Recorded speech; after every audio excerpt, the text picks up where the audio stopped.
So our last breakfast was in March 2020, and genuinely, I only realised this week, and I promise you this is true, that Jules Pipe made a keynote at that event. So I hope this isn't an omen.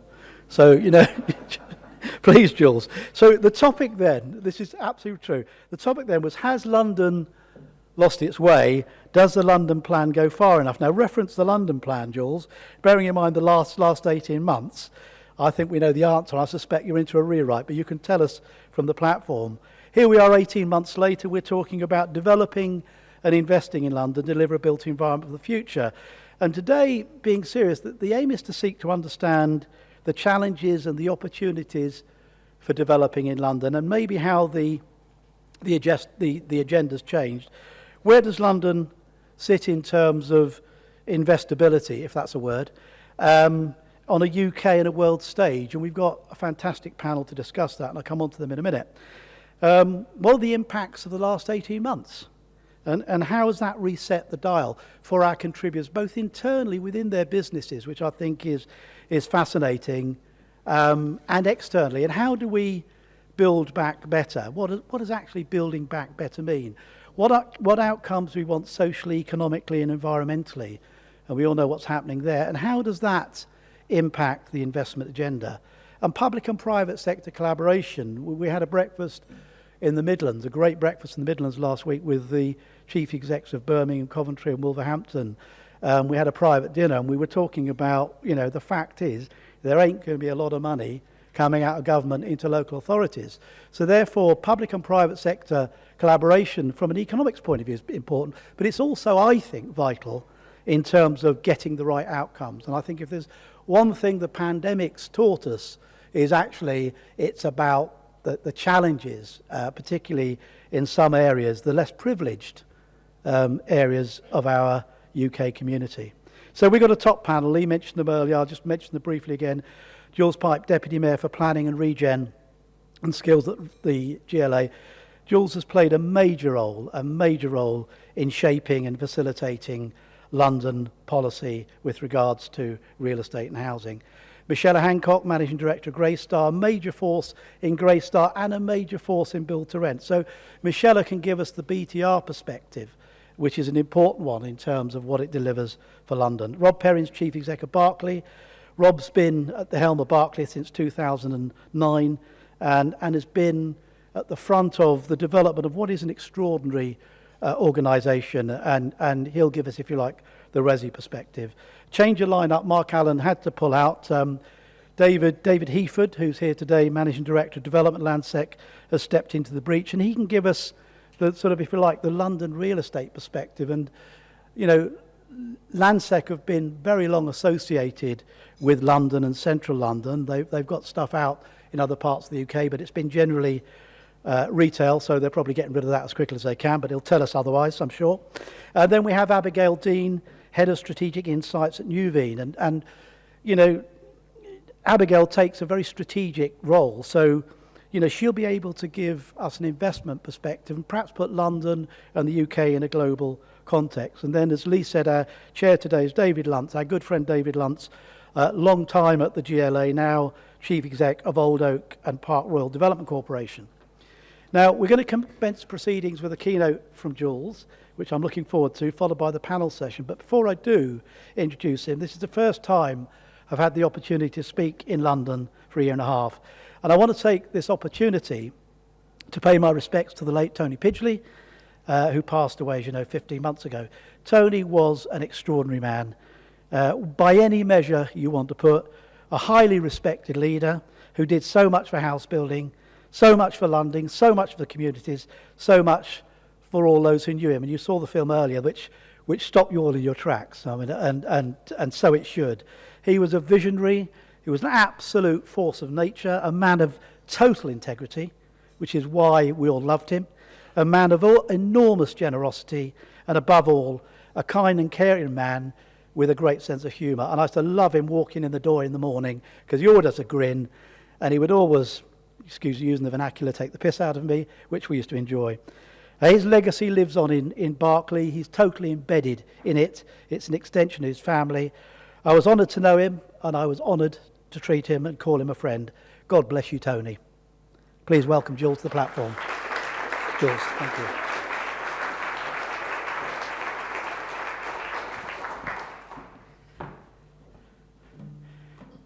Thank you very much, David. Not so much thanks, though, for stealing my shrinking trousers gag, plus the I'll carry on from where I was speaking 18 months ago. So thank you. So I apologise for not starting with a joke, but nevertheless, I am very, very pleased to be here. I think you all deserve a round of applause for making it, because you are in the vanguard.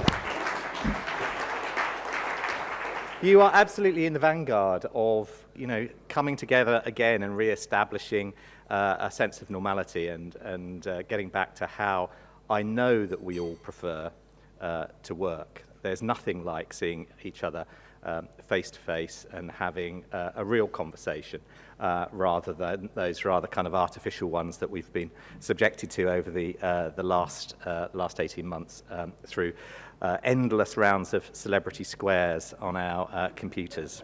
So I'm really pleased to be here in person with you all today to talk about London's future after COVID.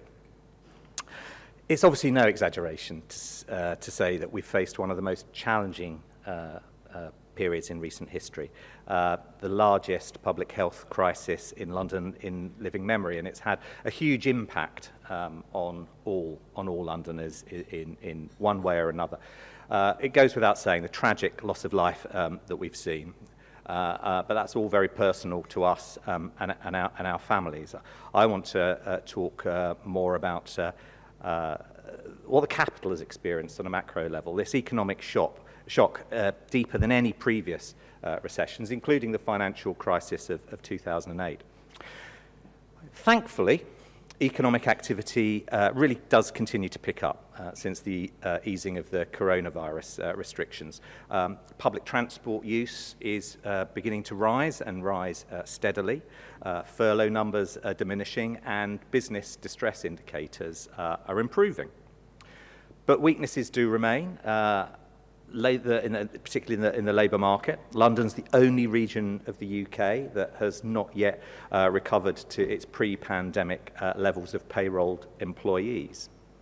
The central activity zone obviously continues to be badly affected, people still continuing to spend a greater proportion of the time working from home. Inbound international tourism, again, much reduced, and business travel obviously remaining limited. And as the economy reopens, businesses in sectors such as hospitality are inevitably struggling to fill vacancies to meet the returning consumer demand. But I really do think there are really clear reasons for optimism and that there are sunnier uplands ahead. And that's not least that London's global strengths remain. Despite the significant fall in foreign direct investment globally in 2020, London still retained its number one position amongst the FDI that was going on. It's ahead of Singapore, Dubai, Paris. We continue to be a diverse and dynamic global hub for innovation.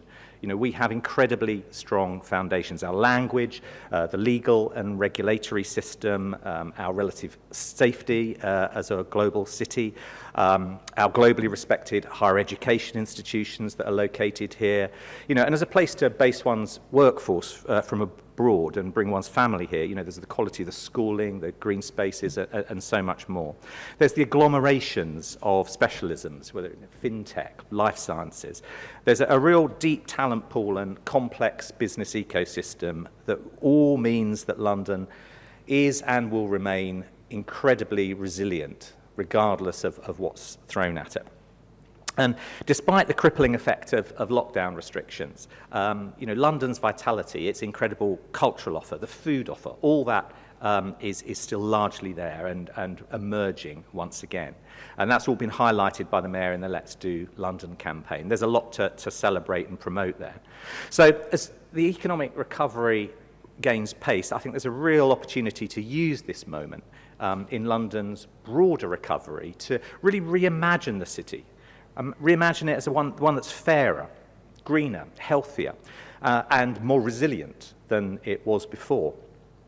And that's the ambition of the London Recovery Programme, devised by the London Recovery Board, which brings together leaders across London's public, private, voluntary, community and faith sectors. The board's co-chaired by the Mayor, and it identified what we saw as the challenge for London's recovery, and that's to restore confidence in the city and minimise the impact of the pandemic on communities and build back better the city's economy and society. So that's the mission. And it includes a clear focus on tackling the inequalities in London that David was alluding to, which weren't created by COVID, but they have certainly been exacerbated by the pandemic and have had a disproportionate impact on certain communities. And the way we design and build our city has a key role to play in this. It's absolutely fundamental to how inclusive London is, to how healthy it is, how healthy our population is, to how we pave the way for a green recovery and how we support future economic growth. This is a really important focus of our work now at City Hall. And in March of this year, as you know, and David said, we adopted the London Plan after extensive engagement, examination in public, and some negotiations with government.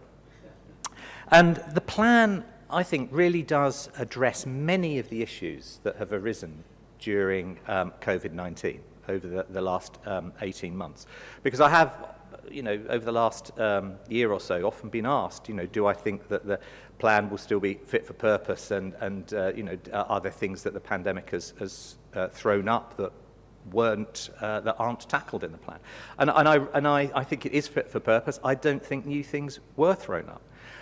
Requirements for affordable homes, decent living space through minimum space standards, which incidentally already included the requirement for adequate desk space for working at home, outdoor amenity space and its importance, support for town centres and high streets to adapt and diversify, all in there. Measures such as healthy streets to enable people to walk and cycle more, encouraging active and sustainable travel in there. Planning for sufficient industrial capacity, particularly important given the vastly increased demand for logistics and distribution services for last mile delivery, all those Amazon things that we've been ordering over the last 18 months. Protection for pubs, LGBTQ plus spaces, cultural venues, which have all been obviously very badly hit throughout the pandemic. Again, there's deep underlying support in the plan for that. And also support for the really rich mix of strategically important uses that go on in the central activities zone. All that's front and centre in the plan. So our focus now is not on revising, but actually implementing the London plan. Maintaining maintaining high quality responses to referable applications, coordinating growth in the opportunity areas, developing clear and concise guidance on the plan for its implementation, and the first two pieces of which will be adopted next week, and that's the Public London Charter and the BC Energy Monitoring Guidance. And in all of this, the Mayor is committed absolutely to good growth and to working with partners right across the built environment sector to achieve this. And to us, good growth means growth that's socially and economically inclusive and environmentally sustainable. It means working directly with communities affected by development and change. We want to understand and respond to their needs. It means creating attractive, culturally diverse and interesting places that people want to visit and spend time in and spend money in. It means sensitive conservation of heritage assets, accessible public realm and healthy streets. It means curating and tailoring commercial offers to achieve mixed and vibrant high streets and town centres with long-term investment and long-term tenants to build value and attractiveness. It means maintaining a mix of uses, including commercial, light industrial and residential, maintaining and crucially, maintaining the ability to curate an appealing offer So that means mitigating the impact of permitted development rights and use Class E, which we continue to lobby very strongly against. And I do appreciate the many of you in this room who, much to the surprise, I think, of the government, agree with us very much on that issue. And of course, delivering the quality affordable homes as well that Londoners need is absolutely at the very heart of good growth. You know, that's why we set the strategic target in the London plan of 50% of all new homes being affordable. To many, that looked incredibly ambitious, and it certainly asks a lot of delivery partners, whether in the public or the private sector. But that has to be seen in the context of the evidence that the actual need in London is closer to 65%, the requirement for affordable, genuinely affordable housing. And it's critical to strive to achieve this. You know, the strategic target and the fast-track approach for schemes exceeding affordable housing thresholds and the exceptional work of our viability team really is bearing fruit. And in terms of schemes referable to the Mayor, we've seen a steady increase in the average percentage affordable housing in each scheme by unit, at both stage 1 and stage 2. And so now, instead of the 22% affordable on average that was being achieved just in 2016, we're now up to 40% on referable schemes in 2020. And it's very rare now that I see a scheme referral that's in the low 20s. And usually it's a lot harder than that by the time we get it through stage 2. So as the plan makes clear, alongside London's opportunity areas, we also think that small sites still have a key role to play in delivering more of the homes that London needs. We're also looking to modern methods of construction to provide innovative solutions. And housing quality, though, is absolutely critical in all of this, however they're constructed.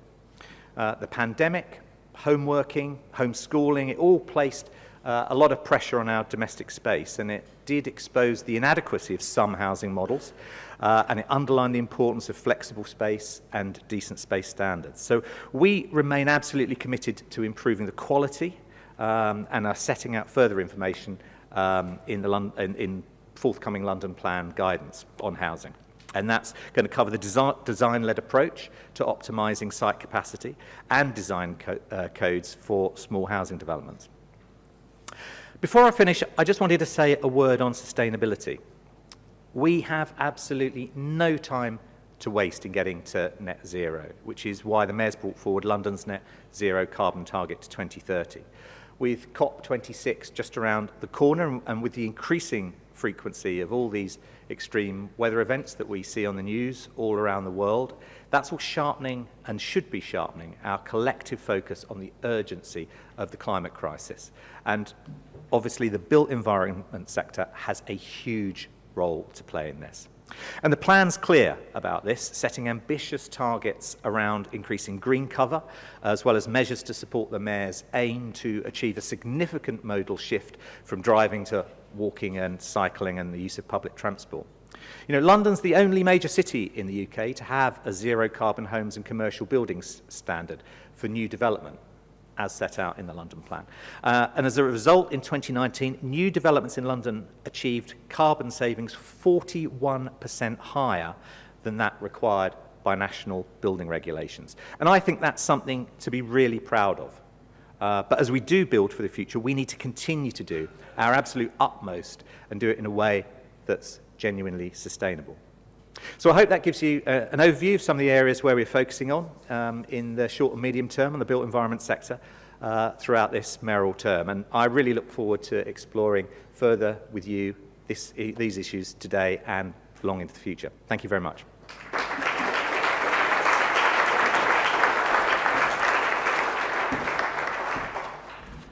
Just very quickly, thank you very much indeed, Jules. And I think that's a very positive overview of London. It's also a very honest overview of the challenges, and you're absolutely right, the agenda's shifted. But what I loved about that, London's still number one, and London is resilient. I think we forget, and we've had debates over the years about this, how unique, maybe too big a word, no, let's use the word, unique London is with its vitality, its cosmopolitan environment. And I think this whole idea of, and we're going to pick this up and some in the coming months, about this greener, fairer environment with better social outcomes. And of course it is about restoring confidence, but it's also about better social outcomes. I'll stop there and say, please welcome our panel and our chair, David Luntz, up the platform. Thank you very much.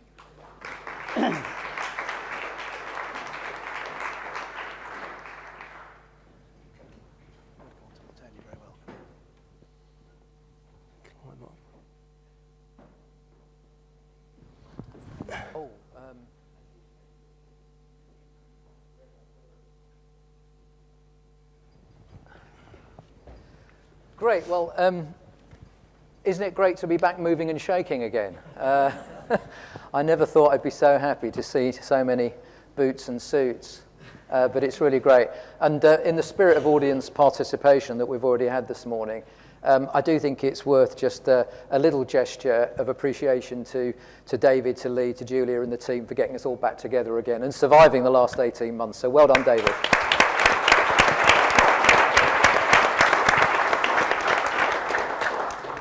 But now, sort of down to business, because there's a lot of catching up to do, isn't there? And Jules has set the scene for us very well.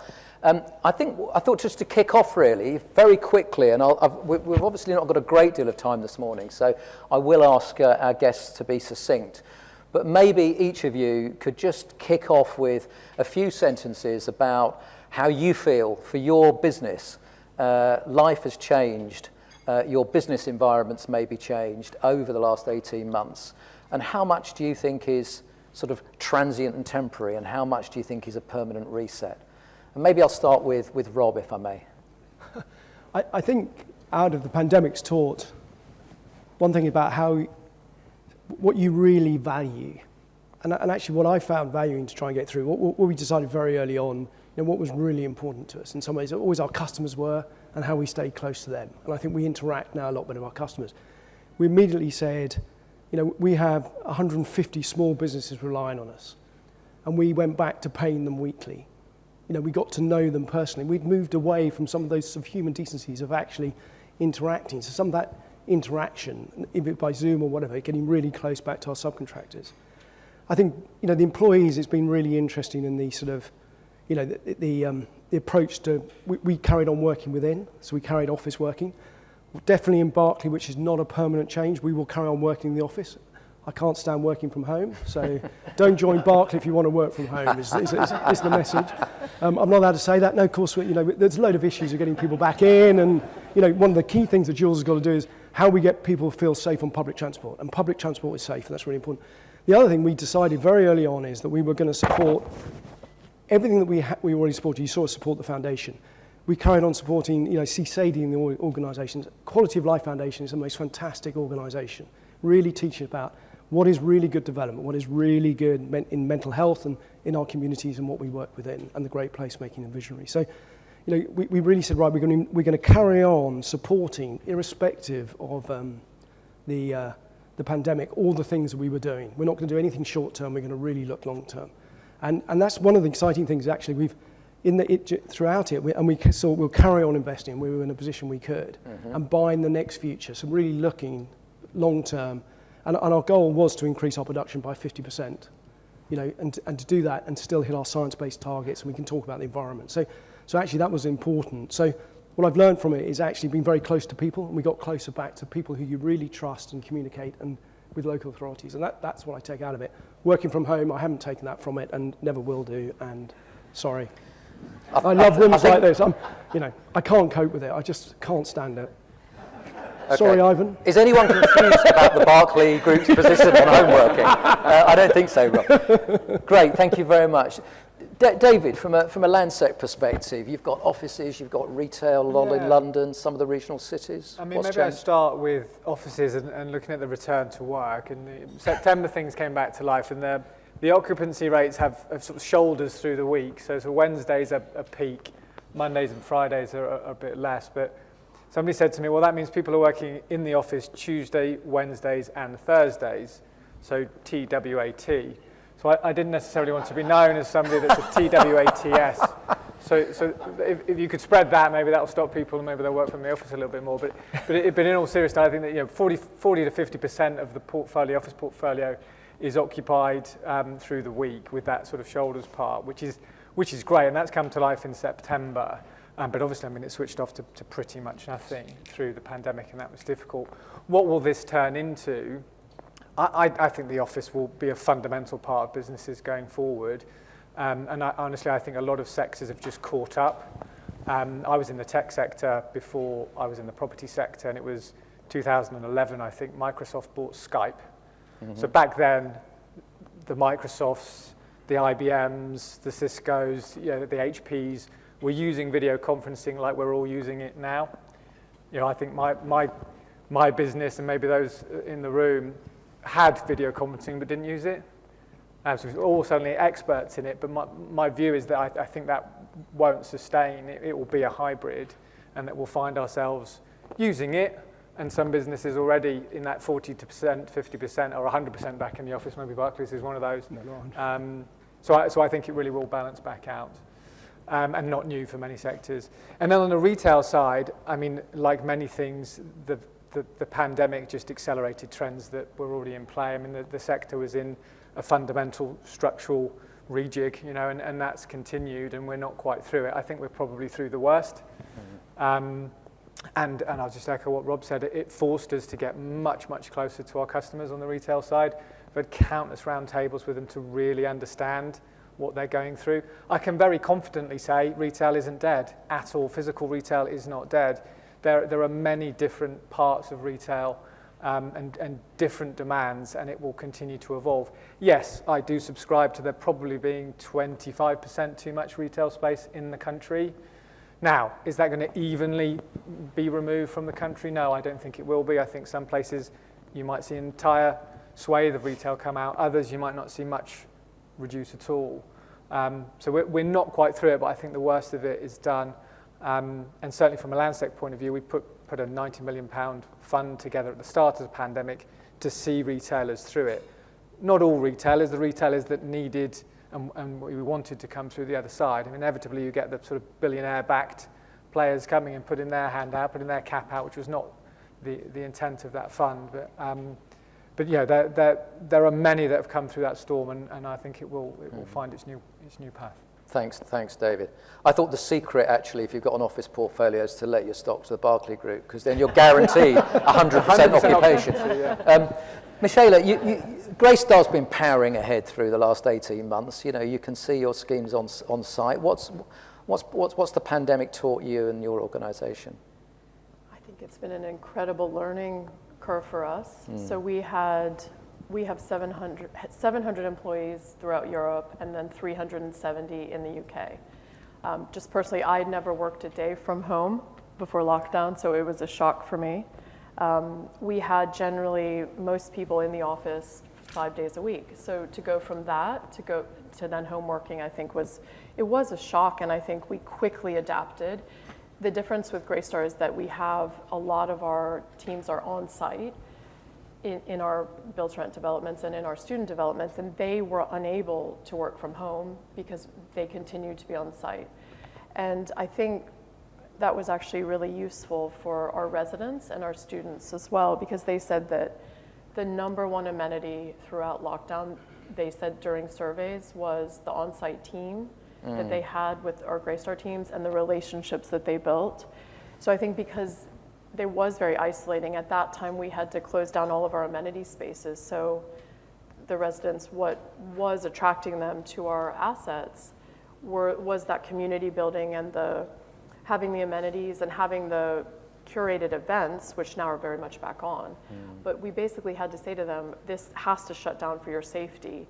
But then because we had the on-site teams, they were going to them to have, to chat and talk about their anxieties and their frustrations with things. And it was really nice to have that support level. So they said that was one of the big reasons why they'll continue to live in the build-to-rent and in the student communities, having that level of communication and building the relationships. And I think just from a residential investment perspective, I know we'll talk more about this later, but the build to rent sector, we're seeing a wall of capital chasing quality assets, because there's now, I think, a true focus and a shift towards operational real estate where you can see the value. I mean, I used to have people say to me 5 years ago, we'll worry about the operations later. And now it's completely turned on its head, and it's, you know, the strength of the operational platform is critical, and the experience of the operators is really, you know, it's now being looked at. How do we take care of our people? And that's critical to what we do. And I think building sustainable places where people want to spend time in is what we've always wanted to do. And I'll talk more about that later with Greenford. But I think we've seen that happen. We've seen the challenges, and then now we're seeing, with things opening up again, people really love to spend time in the places that feel authentic. Right, good. Everyone seems to be saying we need to work harder and we need to get closer to customers and understand the customer base. Abigail, Nuveen is obviously a major player globally, perhaps a bit less well known to audiences in London. What's your perspective on how the pandemic has hit your business and the implications for the future? I mean, from a sort of working practices perspective, similarly to some of the other panellists, we were also very much a 5 days in the office organisation, so it was a big cultural shift for us.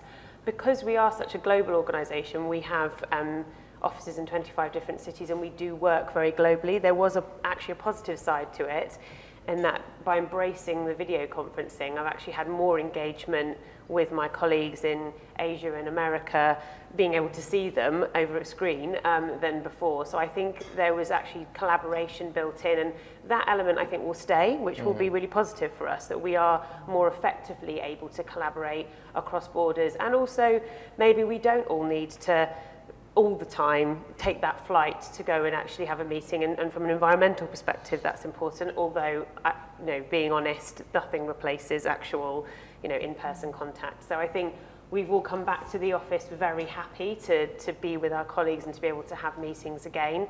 But, you know, having an element of that, you know, I think embracing the technology that's enabled that easy cross-border collaboration, that's been a small positive that's come from it. In terms of how it's impacted us from an investor perspective, you know, I think we're still working through what the implications for office investment are, and we'll obviously come on to talk more about this through the rest of the panel. We do still see a huge amount of demand from investor capital for office in London and in other cities, but certainly a real continued focus for us on industrial logistics investment and on residential investment. That was something that we were already doing a lot of before the pandemic, but those sectors have continued to be very strong. And now looking more at, you know, we've recently launched funds looking at more alternative real estate, so single family rental, self-storage, data centres being a few examples, so more of a focus on that. But I think one of the biggest impacts, and again this is a continuation of a trend that we saw before, is such a firm engagement on ESG issues from our investors, and that was already there. It's not a new trend, but it's been notable to me how much that's accelerated and how that is one of the first questions that we are now asked from investors, where it was always a question, but it's now one of the first questions. That's absolutely what they want to understand. What is the ESG strategy of this fund going to be? How are you going to address the net zero carbon challenge? What about social value? And I don't just think those are questions that they're asking to tick a box. They actually, you know, they have real an understanding of those issues and want to ensure that we have meaningful strategies in place to address those challenges. Well, thank you very much. We'll return to some of these themes, I know, in the next period. And do please keep your questions coming through, because we'll try and pick up as much as we can from the Slidos. I just want to kind of home in, though, if I may, on a little bit more of a challenge, because we're all Londoners here and we're all bigging our city up, which is great, and we all think we are number one and we're determined to keep us there. But it was interesting. Last week, I was listening to the Chief Executive of Heathrow Airport explaining that Heathrow, which before the pandemic was the most globally connected airport in the world, has now, hopefully very temporarily, sunk to 10th place in Europe behind Athens. Now, I think a lot of that is to do with the COVID restrictions that are in place here.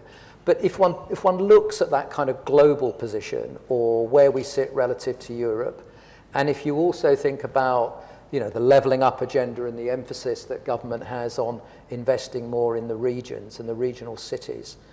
What challenges do those two aspects throw up for us, do you think, post-pandemic? And I'm going to ask Jules, because Jules, you were doing the tub thumping for London quite rightly, but I mean, surely there are some real challenges there, both domestically and globally. There absolutely are. I think you're right to put the current position of Heathrow and global travel down to the restrictions, and that will change in time, both as we're better able to adapt and work with prevention measures. But what will really drive it coming back once those kind of restrictions are lifted or adapted is London maintaining its role as the most attractive place to base oneself and invest.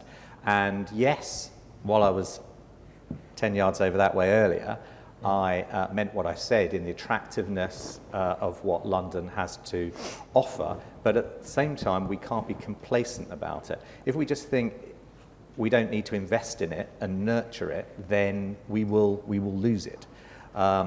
Nurturing it, investing in it will then drive more traffic this way, and Heathrow will be one of the beneficiaries of that.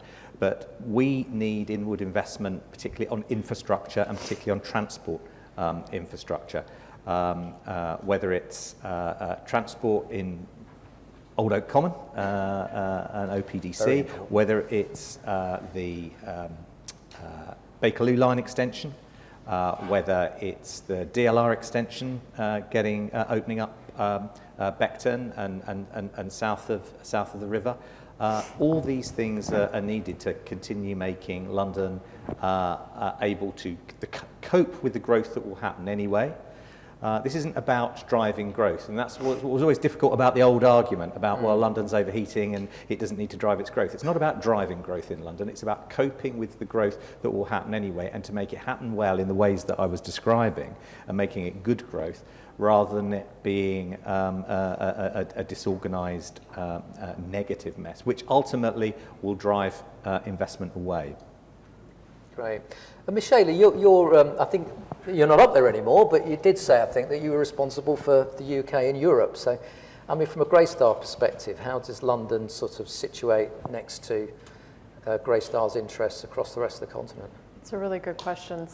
So I took on a European role, I think 2 weeks before lockdown. I was planning to be traveling, and that changed dramatically. But it's been a really good learning curve again for me. So I think London has had a sharper dip, but then we're seeing the recovery back up to, in our residential built-to-rent space, pre-COVID levels. We're now up to the highest leasing velocity we've had in our entire time being here in 8 years. So we leased 22 units last week at Croydon, which is our modular building, and we haven't seen any activity like that. And we've leased 16 units last week at Greenford, which is our 2,000 unit built to rent and mixed tenure community. We have never seen anything like this. So in the last 8 to 10 weeks, we've seen a huge spike in activity. We did have challenges throughout the lockdown, and I think people they probably weren't renting the way that we had seen previous, so things did slow. But when we compare London with the rest of Europe, we're seeing it back up to pre-COVID levels for what we're doing in the build-to-rent. And then in the student sector, I'm not going to say we weren't affected, because we were, especially with our occupancy levels, as people were moving home, I think with the uncertainty. But we know 67% of current university students want to stay in London after they graduate. And we think that's a very to go from the student sector then into build-to-rent, it makes sense. Mm-hmm. And so we want to be able to keep those graduates as they come out of university and then have jobs and to stay with us. And so by creating these sustainable communities where we can show them the lifestyle benefits that they have and the health and well-being and the fact that we care about creating these experiences, we think that we can really attract them.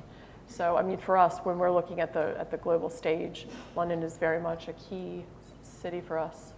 That's good. Good to hear. And what about this challenge that, you know, London gets all the goodies and it's time to, you know, bend the stick in favour of the Midlands and the North and the levelling up agenda? I mean, I'm looking at you, Rob, because Barclays obviously been out there in the Midlands and places for the last few years. I mean, how do we convince the policymakers that matter that investing in London is also good for the regions? I think taking your very macro question, if you're sitting in a business and you're, you know, what the pandemic's taught is to look long term in 2030 and landscape 2035. So we're investing 200 million. I know on the panel I sat with Beckham and Countryside, we're investing in modular.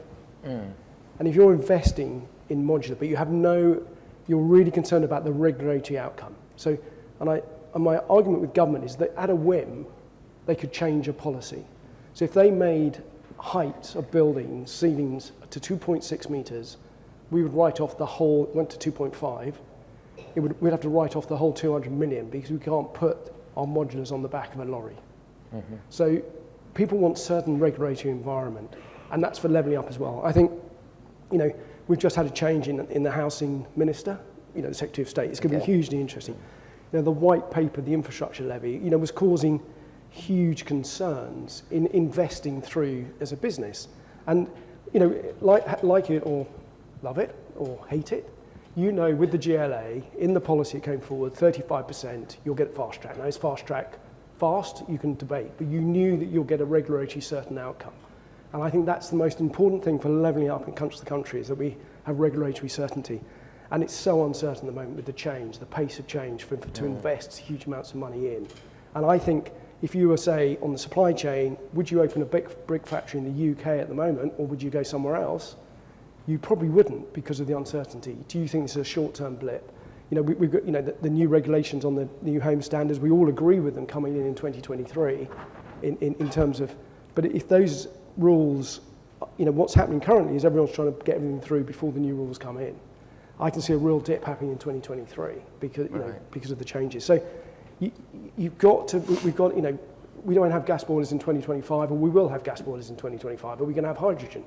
Are we going to be electric and heat pumps? You know, it's still the long-term government strategy. So we want to be technology agnostic and allow business to find the solutions. But currently the government have been quite prescriptive, and, you know, I'm glad the changes, because, you know, for housing, we used to get the policy used to come on the Andrew Marr show, not in the House of Commons. So, you know, they used to announce it on the hoof, and I think some really good regulatory policy would really help, and that's what I could urge the government to do.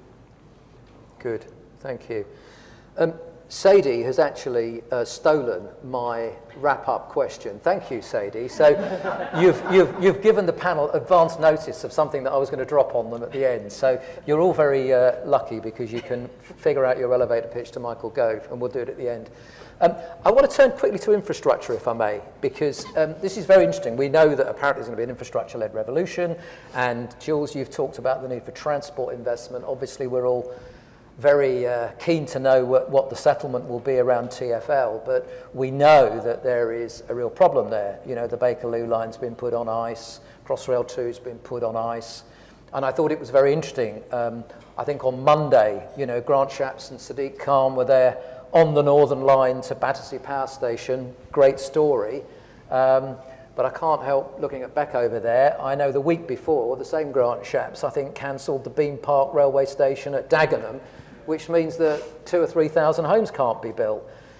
Are we now at a point, do you think, where, a bit like Battersea Power Station, Northern Line, we are going to need to see the private sector funding more transport infrastructure?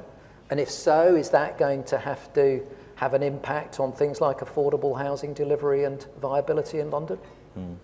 Yeah, it's a huge problem. I mean, I was amused to see Mr. Shapps, I think, appearing to take 50% of the credit for those stations for 10% of the money. Yeah. Actually, the other 90% coming from you all in this room and Londoners and TfL. It is a huge problem. I've said, and many of the people in this room will have heard me say before, that whilst I am obviously keen to extract as much affordable housing out of you all that I can, developments are expected to do too much. And with everyone having to, you know, do the basic infrastructure, to make a development acceptable in planning terms, to do the schools, to make the transport payments, and then we're scratching around to try and get what would be morally a societal appropriate level of affordable housing, especially as I pointed out earlier, the need is at something like 47% of all houses should be at social rent and another 17% at, or something like that, at intermediate. And so we are stretching things too thinly. Government does need to invest more to make these places work and to get to the right amount of affordable. Mm-hmm.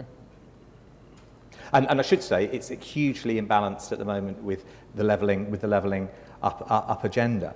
I mean, when you look at the Get Building Fund, something like 2% came to London.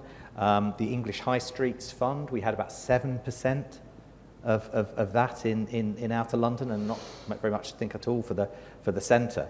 I think we've entered into a period of incredibly naked political engineering of where funding is going. Okay, good, thank you. I want to come back actually to some of the comments at the beginning about, you know, how your organisations are responding to the change post-pandemic, and maybe pick up one or two of the Slido questions in doing so. So I think Laura's asking about whether architecture and housing design needs to permanently change to address flexible working. I'm not going to ask Rob Perrins this question because clearly he's already loaded the dice on that one. But Abigail, do you want to give a thought about that? Do you think architecture and design needs to change?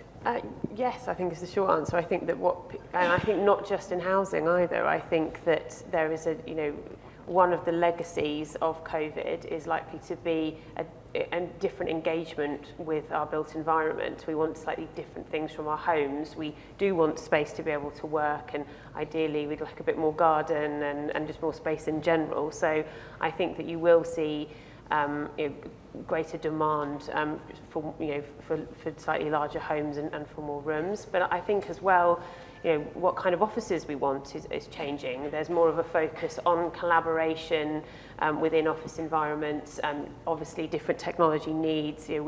Just some practical challenges that we found. We didn't have webcams on all of our desk computers, so now we do. That's just a small thing, but we didn't have the right setups in our meeting rooms to enable the kind of working that we now do. So. And I think there'll be more demand for amenity space within offices as well. If people go to the office, they want to have a reason to go there now. So there is an expectation that the office is enabling that interaction. Clearly, it's accelerated changes in retail as well. I think what's interesting is that from working at home, a lot of people have rediscovered their local high streets, and I think there's a window of opportunity there to use that positively and to invigorate more local retail. So I think there will be changes, and I think those can actually all be really positive changes and presents us with a lot of opportunities. Thank you. Michaela? I'll just speak a little bit about that from the Built to Run Institute perspective. We've had a lot of changes during the last 18 months from our consumers. So normally our studios and one beds they flew out, we couldn't keep them, and there was always a wait list. The 2 and 3 beds were a lot harder to rent. Now it's the opposite. People are upgrading from the smaller units to larger units, and they may not even have 2 people. It might just be one person wanting a 2-bedroom because they want an office. But we're not able to keep the 2 and 3 beds in stock, and so we've got wait lists on those. So it's really interesting to see the differences in what people are asking for. And this has been a fundamental shift. And then also within the units, people are wanting a lot more flexible space. So they're even asking us, can we put in a bed that goes into the wall so that we have more space during the day? They want the amenity space as well. So they're wanting the private outdoor space, and then they want the internal amenity, and they would really like co-working. That's the first requested amenity now as we come out of lockdown. So no one's probably surprised about those things, but it's interesting to see that actually come out.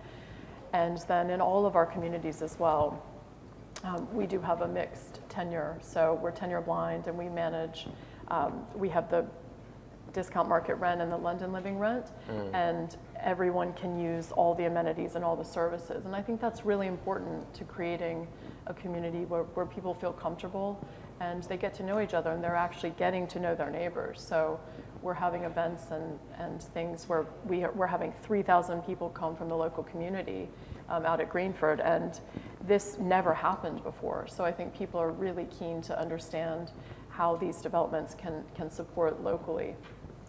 Yeah, it's fascinating, Greenford, isn't it? I mean, you know, it wasn't long ago that people said build to rent will never happen anywhere, let alone in Greenford, and you've got 3,000 units there. I was humming. told that so many times. Yeah, It yeah, will never fantastic, happen. fantastic. It did. And David, what about, you know, the future design of the office, and maybe also picking up, there's a question about, good question actually, changing attitudes towards space and leisure. Is the right stock in the market pipeline in the right place to meet the new supply and demand challenges? I mean, again, I think it's accelerated trends that were already in play, and you know, the flight to prime office space and the differentiation of prime office rents from second-hand office rents. That's a very clear trend before the pandemic and is still with us now. And you know, the sorts of things that people are demanding of modern offices haven't really changed. They want to be able to have collaborative spaces. They want the space to be flexible. Yes, there needs probably a little bit more focus on air conditioning, but when you talk to the engineers, we've probably already had that in hand, you know, fresh air rates and sort of more fundamentals. But access to outdoor space, well connected, flexible, that they aren't necessarily new. We've obviously got to keep on the front foot with all of that and keep designing them in accordance with demand as it evolves. But I think the spaces we're putting out there are already very much in line with that, and we'll keep going. I've forgotten the second part you said. Well, there's this question about, it's disappeared now, but it was around, is the right stock in the right place for the changing kind of preferences in the marketplace? I mean, if I talk to mixed use, so it's a small part of Landsec's business today, but it is endeavoured to grow to be 25% of the business, and those mixed use sites are in urban areas, and you know, today, some of them aren't fit for purpose at all. You know, they may be dusty shopping centres, they may be end-of-life offices, or a mixture of things. And some of them are pretty woeful and really do need fundamental regeneration. So, you know, what do people want going forward? I don't think really, when you get to the heart of what we all want, it's really changed that much. I always use this example, and it's a bit like Marmite, but Las Vegas. Right, let's say that's the playground of us as adults, and people go to Las Vegas to have fun and spend their money. Okay, you don't work in Las Vegas, I don't think. You probably don't spend a lot of time sleeping either. But if that's how the population, as an extreme example, like to spend their free time, they want to be entertained, they want nice food, they want nice surroundings. I'm using an extreme example, but has that really changed? Have we stopped being really sociable, fun-loving animals? I don't think that's true at all. We were exactly the same. We've evolved, and like I say, Vegas may be Marmite to people, but we need to create that same kind of environment that allows people to do just that, to really enjoy the life that they're living, and whatever aspect of that it entails. More than likely, that will be combined more in a more defined area than perhaps historically. Very interesting, very interesting. I don't know how we're doing for time. We've got a little bit of time left, so how are we doing, David? Oh, right, we're fine, are we? I just want to put something back to you, though, David, if I may. I mean, all of that sounds fine to me, and I'm sure, you know, the office is far from dead. But if, unless you work for the Barclay Group, the future is that you're in the office maybe 3 days a week, doesn't that suggest that there is going to be an awful lot of surplus office space at some point in the near future? Well, and what happens to it? I think it goes back to the second-hand space. The second-hand space will continue to decline. Yeah. So yes, it will need to be repurposed into something. Now, notwithstanding that, yes, okay, if 100% of your employees need to be in on a Wednesday, well, you can't have 50% less space. I mean, it's simple math. So there is a dynamic in that that's still yet to play out. And there'll be a happy medium. I think there's already a lot of businesses that are oversubscribed. So in the 40 to 50% occupation rate I quoted before, some businesses are over 100% occupied at the moment because that's their model. They oversubscribe. Consultancies do that. You know, if everybody turns up every day, there isn't enough desks. It's as simple as that. So will more businesses take that model? Maybe, maybe not. But I don't think the impact to the overall demand will be so dramatic because of those dynamics. So I think there will be a happy medium. And like I said before, look at some of the old guard. It's relative. The old guard in the tech sector, they take a lot of physical space for offices still. They've been peddling the stuff we've been using for the past 18 months for a long, long time. So yeah, there's plenty of evidence out there to suggest it's with us for a while.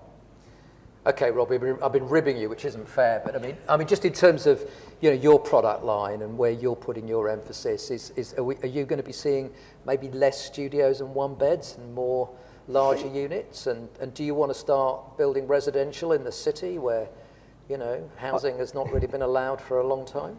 I'll answer that question. Firstly, I'm going to defend myself about the office working. The reason why I fundamentally think you need the office working, and it's not all the time, is if we're going to be innovative, you talk about innovative and design, if we're going to carry on disrupting, we're only going to disrupt and find the new ways of working if we're collaborating and working together in the office in partnership.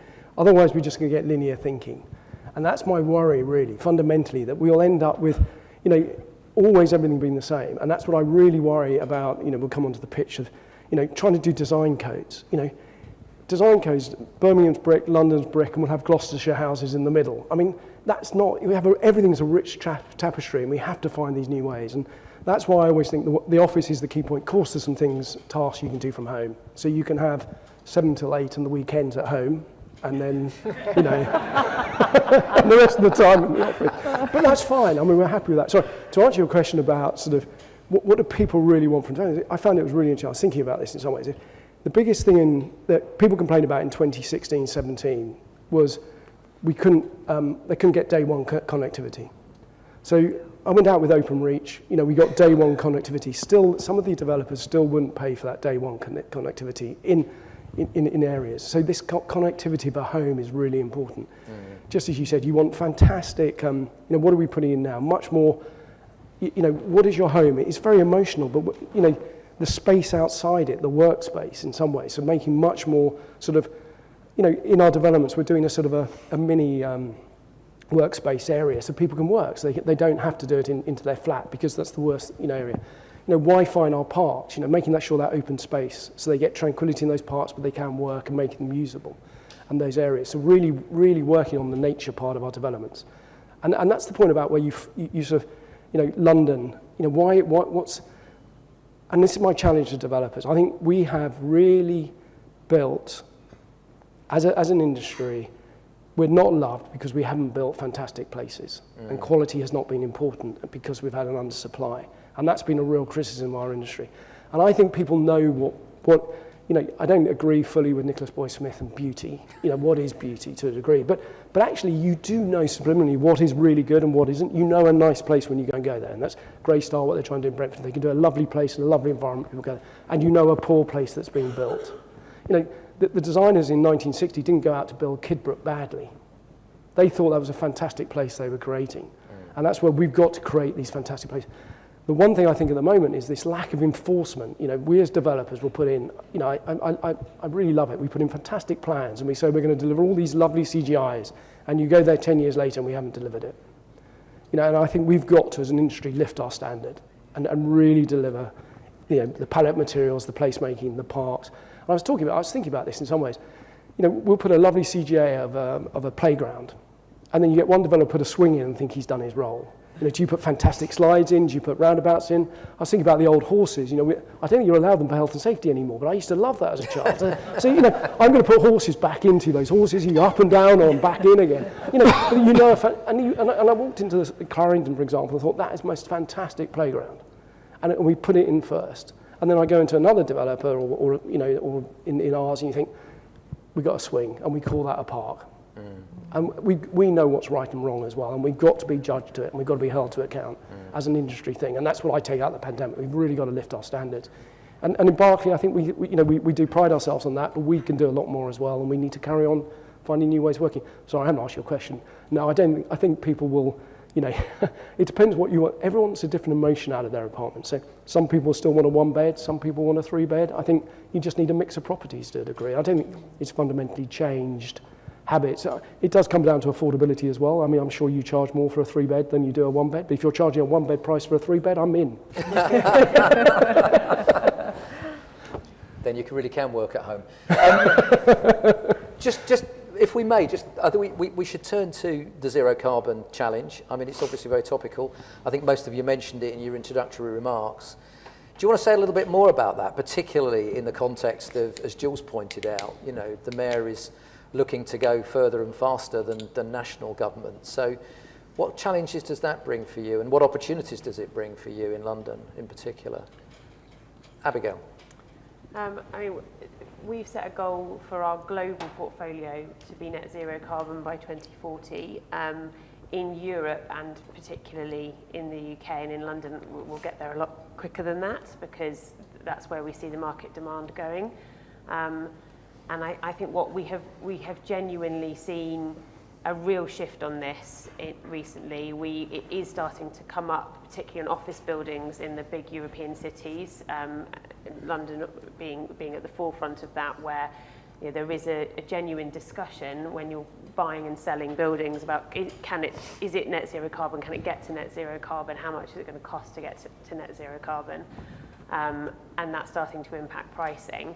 I think that the biggest challenge that we have around it actually is the definition, and what it is to one is different to another, and I think that the investors and the occupiers understandably are a bit confused about, what are they always being sold the same thing when people talk about net zero carbon. So I think it would be very helpful for governments to come to some clear definition, and for that to be, to give us all certainty on what we're actually aiming for when we talk about net zero carbon. Does it include, I think it does, but a minimum energy efficiency standard, and what is that, and how is that different for different property types?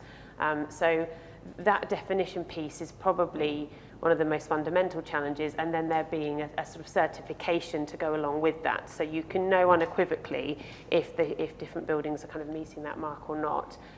Beyond that, I think we probably have the technologies to get most of the way there. I think rollout of on-site renewables is really important, but I think the decarbonisation of heat will be a really significant challenge, particularly in existing residential stock. So if for new build, this isn't really a problem, you can design it out, but I don't see how yet at the moment we will decarbonise heat across the UK in the timeframe that we need to do it. So getting a better plan in place to actually achieve that, and with the issues we've had around gas recently, I think that's kind of come to the forefront of people's minds even more, that if we had less demand for gas heating in our homes and buildings, then this wouldn't be felt as so much of an issue. So I think those are some of the challenges. There are more, but overall, for the real estate industry, I think we should view this as an opportunity to actually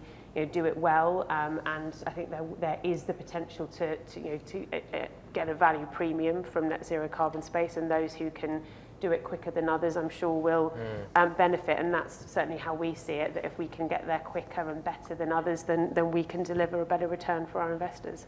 So 2040.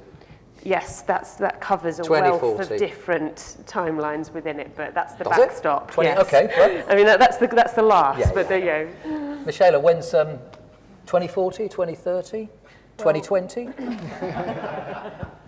I wish I could say 2020, but I think I know this is at the front of the conversation for everyone now, and I would say 3 years ago, I don't think it was. I think it was a part of the conversation with our investors, and now it seems to be the first thing. It's moved from the back of the decks of our presentations to the very front, and I think it's always been important, and I think because we're long-term operators, we're there for the long term with our residents, and we're operating, so it's actually in our incentive as well to make the most sustainable communities that we can from the beginning. And the benefit we have now is as we're building new build, we can start at inception. So we can start trying to put in the best technologies that we can and be the most sustainable. We do have really ambitious goals as well. We're on a journey, and we'll be the first to hold our hands up and say, we have a ways to go, but we're targeting 2050 at the latest, but there's parts that we're trying to do by 2030. So we are on this journey across Europe and globally as well. But I think one of the points that you brought up is there is confusion. I think there's confusion with our customers and our investors on what all these ratings are, what systems are people using. I think they don't fully understand what is it. For example, I was trained in the US in development, and we all did our buildings to a LEED certification. So we knew if it was gold, silver, bronze, platinum. It was very clear. That's what we did for our residential buildings. And I feel like there's so many different systems here and ways to rate. And I think it would be helpful to have something that is, when we're looking at the net zero, a system where it's all very clear and we can measure it. So I think that would be helpful. But I just think also on the social sustainability side of things, that's really important. And I think that's not talked about enough. I think we all are very focused on the environmental, but I think we also need to focus on the social. We'll probably talk about that last, but I think it is really important to note that it's the health and well-being, and it's how are we taking care of our residents? How do people feel living in these buildings? Also, I think it's really important to educate our customers as well as to what the sustainability benefits are. And for example, in modular, all the sustainability that we do bring with that, we're trying to tell our customers what that does, and they're really interested in that. So I think there's a renewed interest in this, into really understanding how customers can help be more sustainable as well. So the small things they can do. And there's a huge interest. I think, it's not going away, as everyone has said.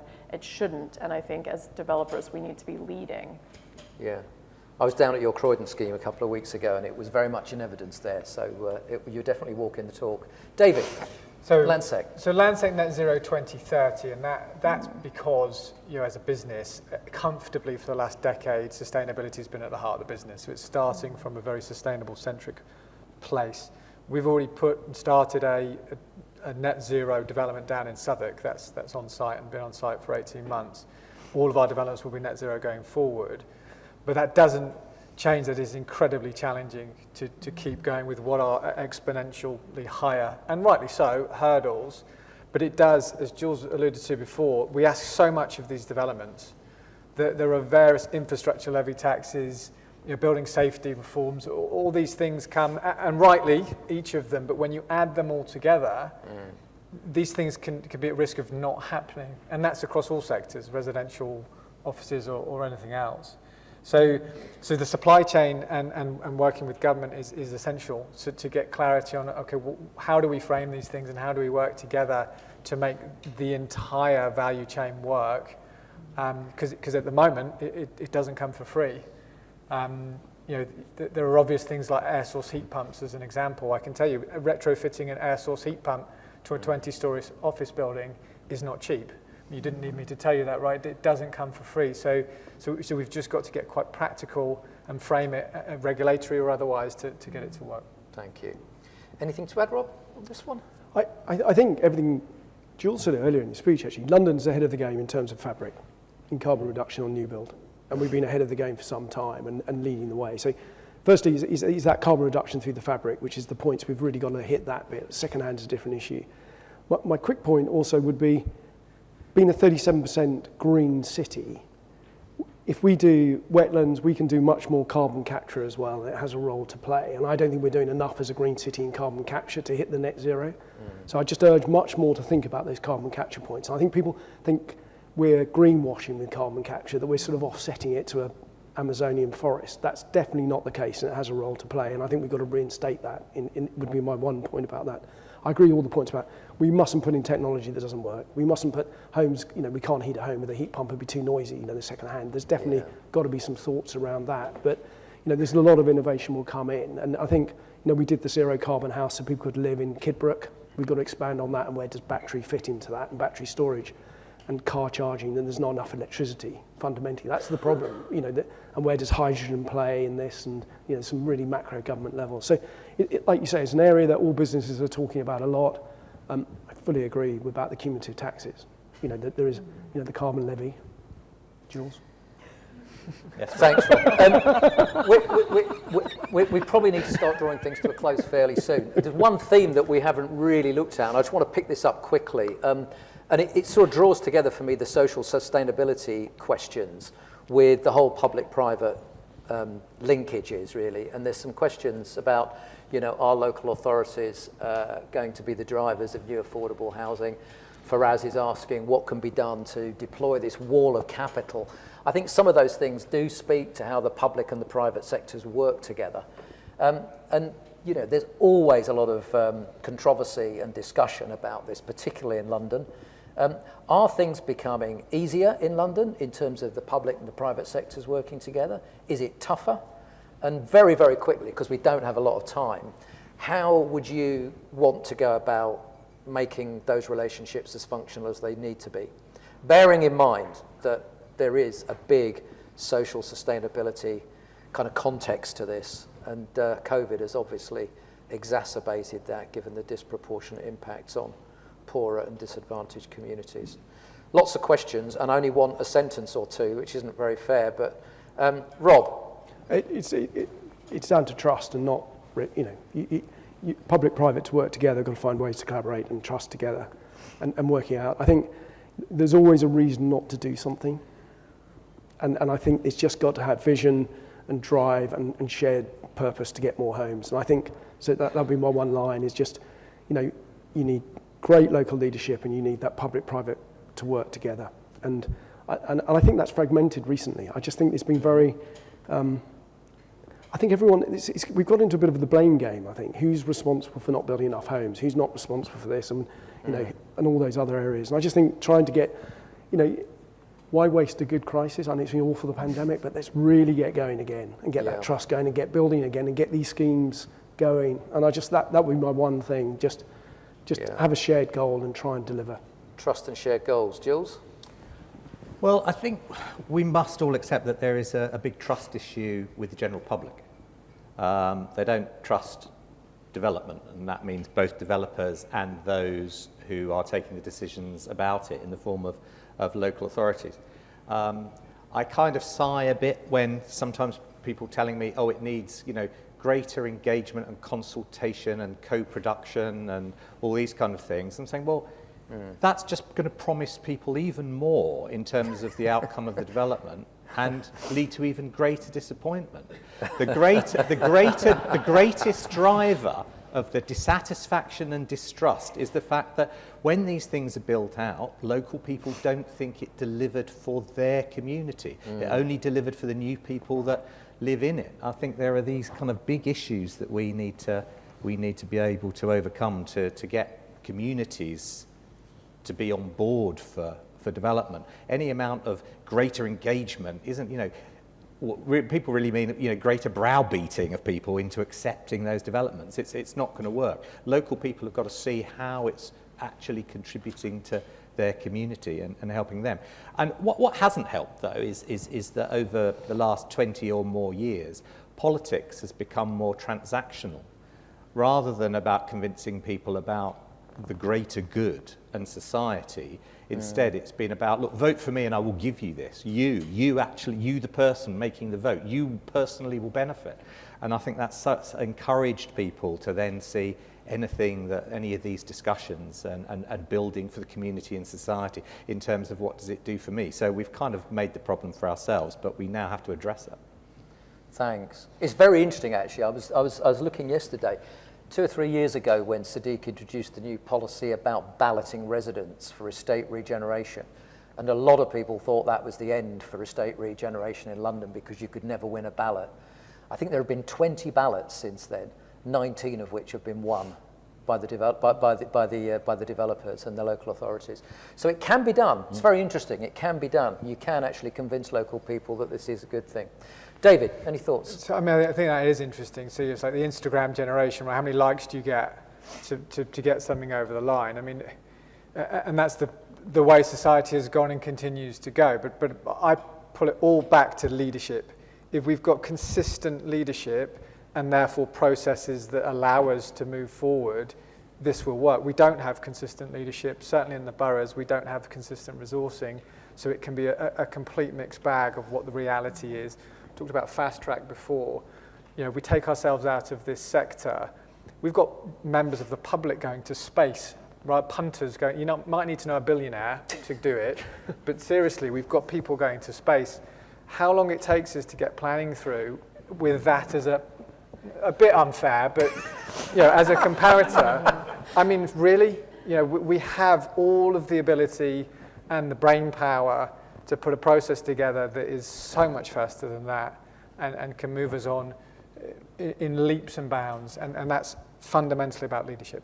Thank you very much. Ms. Ayla. I would agree. I think clarity is essential, especially, you know, for our investors as well. We need to be able to tell them what the returns are, and we need to know what metrics to put in. So I think that's first. Like, we need clarity. I think we do need public-private partnerships, and I think the clearer the communication can be and the goals that each person expects, the better. Just as a last example, when we were doing Greenford, we were working with the Ealing Council, and we had weekly meetings, and we were able to get planning consent in 8 months for 2,000 units, a mixed tenure community. And so but it went to show we worked really hard together. There was great communication. We were there weekly, and we really built trust with each other. So I think that it just goes to show it can happen. Both people have to really want it and be very clear about their outcomes. Thank you. Abigail. Just to echo some of the points, really on clarity, and I think, you know, what we've been looking at, trying to understand a bit more what a socially useful building is in different locations, and it's not always that easy to understand that. So I think clarity on what local priorities are, and you know, what role you know, private development can play in that would be very helpful, because I think there is a lot of capital out there that not only wants to see a return, but does also want to deliver a positive social purpose, and I genuinely think that's the case, but being able to pair that capital up with, you know, the right things to focus on does fall down a little bit, and there is you know, just not enough visibility around what the key priorities are in different areas. So yeah. Thank you. Well, because you've been such a delightful panel, your special treat is that you do get to share an elevator with the new Secretary of State. You get 45 seconds in an elevator, but because there's 1, 2, 3, 4 of you, you've only really got 10 seconds each, I'm afraid. So, very pithy and not a manifesto.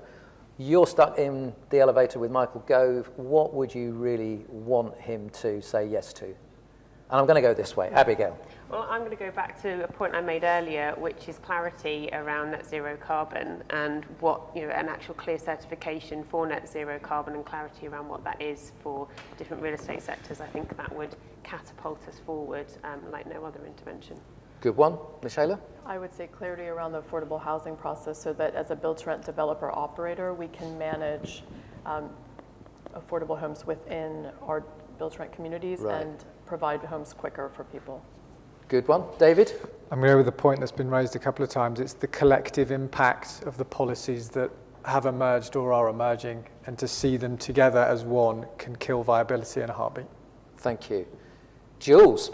Don't lump affordable housing in with into the infrastructure levy. So don't make it a single pot. Scrap PD rights on high streets and flipping. Those would be my two.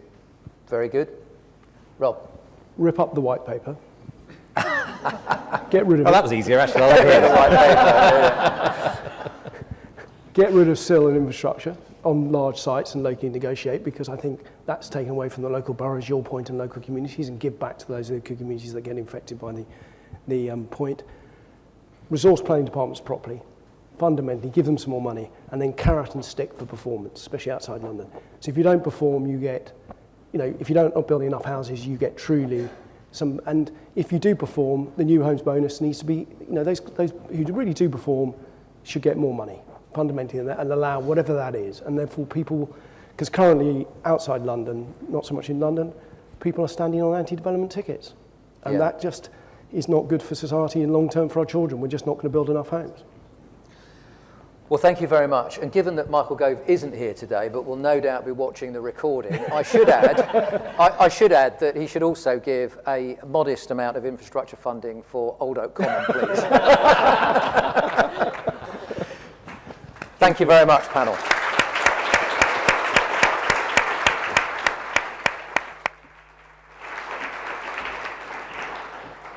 I'm going to be brief because we've run out of time. That was absolutely superb. So thank you very much to our panel and well done for chairing. Well, I think we've been privileged this morning.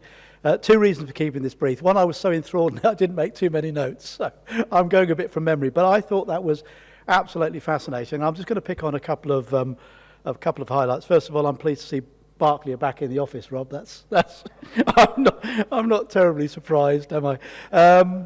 It's interesting that the point that David made about, and I encourage you, 45% of your portfolio are back in the office, albeit Tuesday, Thursday, and that retail is not dead and evolving. And interesting, we did some stuff with the High Streets Task Force, and there's some interesting changes taking place in the high streets in towns and communities where we're getting new retailers, coming in, authentic retailers, I'll call them, coming into the market, and some changes. And we've got a project that Lee's working on, which I think is our next one, which is around arts and culture and music, and its part in placemaking, which we're really excited about. We talked about ESG being fundamental to investment now and how that's accelerated during infrastructure, and how you can get a premium for a scheme with well thought through ESG. I thought Michelle made an interesting point about the growth in demand for BTR coming out the pandemic, which is really, really encouraging for London. And a number of our panelists talked about the need for clarity. We talked about the accelerated change in the market through the pandemic at all levels, both in technology. We learned what Rob wants for Christmas this year. It's some sort of mechanical rocking horse. I'll leave that to Mrs. Perrings to decide how that rolls out. We learned, that Bean Park station cancellation is absolutely disgraceful when you think about the investment that's being made there by developers like L&Q, etc. And I reckon on a clear day you can probably hear Darren Rodwell swearing, even in the centre of London. I think it's every right to. We talked about the challenge of zero carbon. It is a big issue. We do need clarity. But there are, as we found out from the panel, some real practical challenges of delivering that. But we have to deliver it. And then we ended up talking around the public-private sector engagement piece, which I think is absolutely critical, and, echoed the points that come out from other discussions we've had. You need great local leadership, of course you do. You also need enlightened developers and enlightened investors, and you need people that,